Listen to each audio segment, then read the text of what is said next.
All right, welcome back everyone.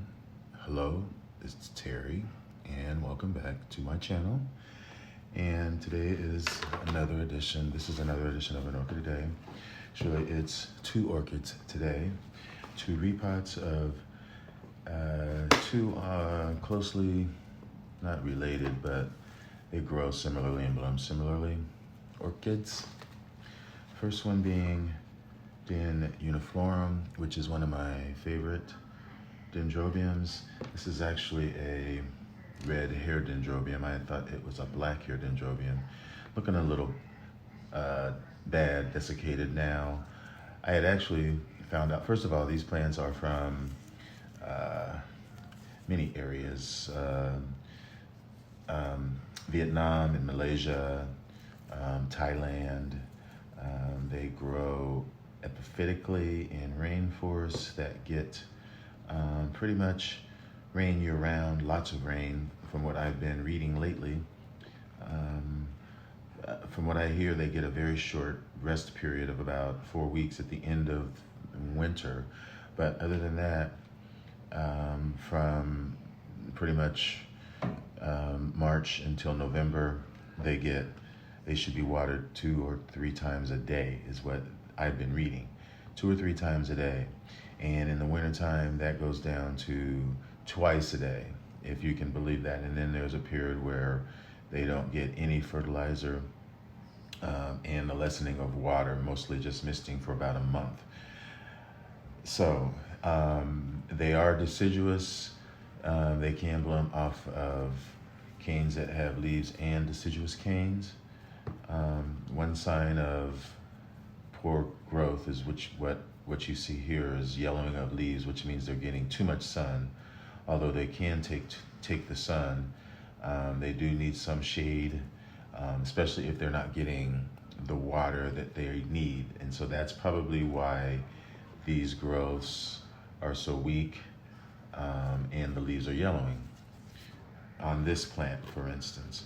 Now, NemoRaleigh is also from the Luzon Island and Philippines.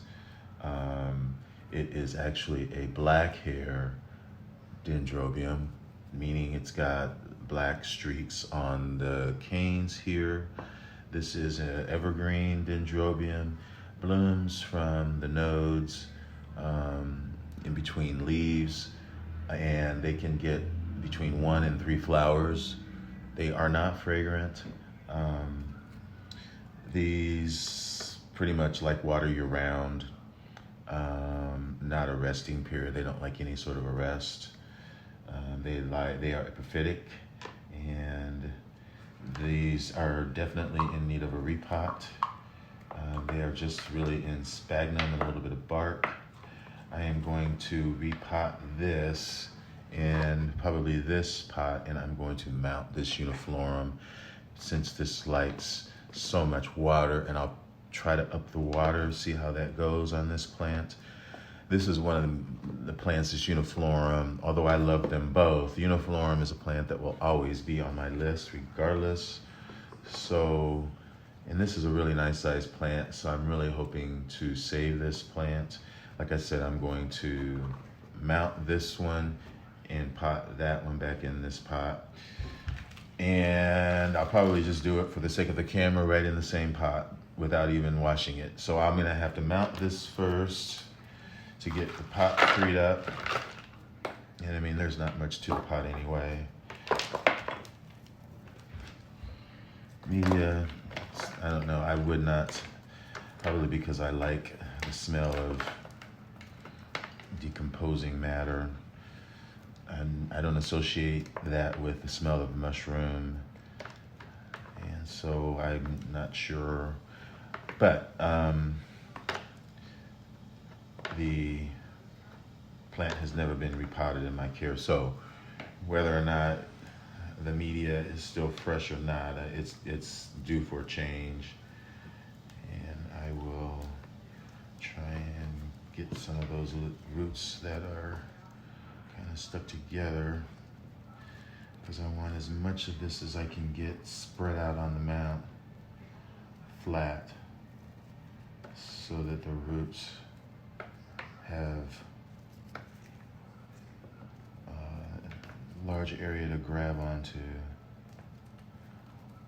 And you can see I've chosen just this plank to mount it onto, so it should be pretty self-explanatory, pretty easy. I can see now I didn't even bring my string, but it's just over in the drawer yonder. And that's pretty much all I'm gonna do with it. Hopefully that's in focus.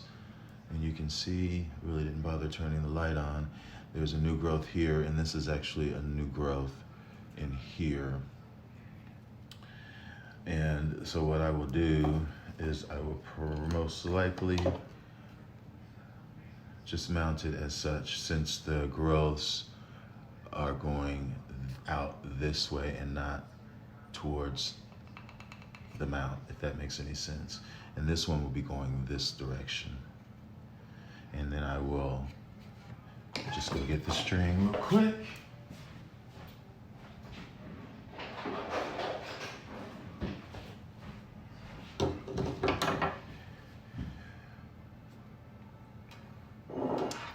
Today, I am drinking a wine that I picked up in Puglia at the villa, the Leone di Castris villa, which is the oldest in the region, Puglia region. Actually, there's Spaniards that brought their grapes and their wine techniques over. But anyway, they are now Italian. And Excellente. I think it's probably one of the biggest. Well, I can't say that. It's the biggest in Puglia, that's for sure. And so I take one end and I wrap, and then I hold on to that, and then I take the other end, I hold on to it with my little pinky, and I take the other end and I continue wrapping around, making sure that I get all of the roots underneath this twine, and even go in between the canes once or twice to make sure that they're as secure and not flopping around. And that's pretty much it. Got my scissors here. Just gonna cut a string. And then all that's left to do is to tie my knot.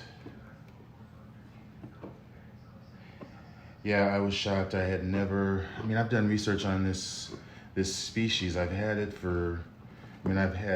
different plants of this for years, but never have I read that it needed 2 times a day watering in the summer while it's growing, and then 3 times a day, it was just something I could not imagine any orchid needing that much water.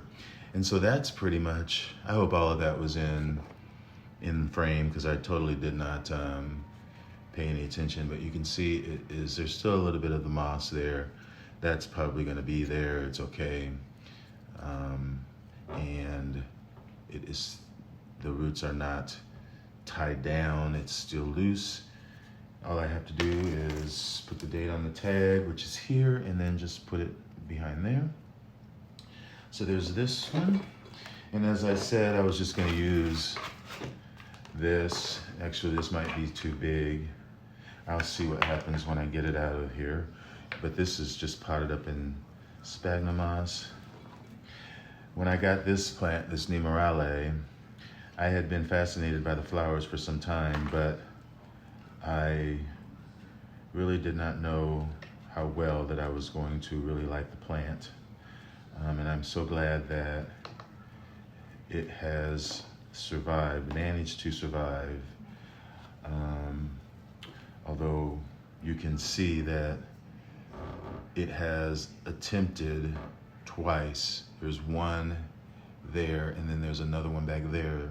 In addition to this would be 3 3 times it has attempted to put up a new growth, and 2 out of the 3 have blasted, which leads me to believe that unlike that plant, which this says needs lots of water, this NemoRaleigh seems to not have the same requirements as far as that's concerned.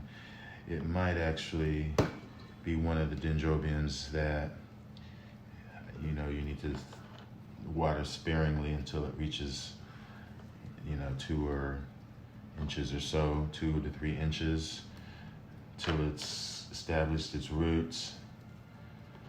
There are certain dendrobiums that their culture requires that. That would be Dendrobium phalaenopsis, I would say for sure. And that section of Dendrobium is a lot broader. There are a lot of species that you would never realize were under Dendrobium phalaenopsis. I'm not saying that this one is. It could very well be. I'm not sure. But that is a signal to me that, and even this one being that it is not green at the base, it's starting to brown as well. And the browning looks like it's moving up. So, I mean, this might actually benefit from a mount. But I'm going to put it in a pot, and hopefully fresh media will help it. And I'm not going to tease it so much to get all of that sphagnum out, because it was just in sphagnum. I'm going to put it in a mixture. And actually, I was going to put some sphagnum on this since they like, but I think it's probably best just to leave it out so that the roots can dry. Let me see if it will fit back in here, because dendrobiums prefer to be tight in the pot. And I think I might just fill it around with some bark and maybe tuck in some sphagnum. And that will probably do this one. Trying to center the plant. I'm not sure yet whether or not this plant will bloom from old canes. I haven't read that. There is very little information on Dendrobium NemoRaleigh. Hopefully this is going to stay in the pot, because to a certain degree, like Uniflorum, the pseudobulbs are slightly pendant as they get longer. So we will see. And I didn't see any new roots despite all of the attempts to put up new growths on this plant, which does not mean it did not have at one time new roots, but it does not at this present time for sure. I will put up pictures of both of these if I haven't already. And I know this looks kind of sloppy, but I'm really just trying to, and that's fine, and that's actually okay, because the branch is growing out this way, and this is growing more up, whereas this is growing more horizontal. So that seems to be okay. And what I might do is put this inside of one of my little hangers and hang it high up. So that is my repot of my Den Uniflorum and my Den NemoRaleigh. Stay tuned for more repots. One thing I am going to do with this, I am going to add a little bit of charcoal on the top before I forget. Got these little chunks of charcoal here that will help keep that mix from souring so quickly. And I just added some to it like such. And that's pretty much all that I will do. Maybe I'll add a little bit more on this side. Tucking it down in there. And that works. So once again, folks, thanks for watching. Hopefully you are having a good weekend. And enjoy your orchids, folks, as always. Talk to you soon. Bye.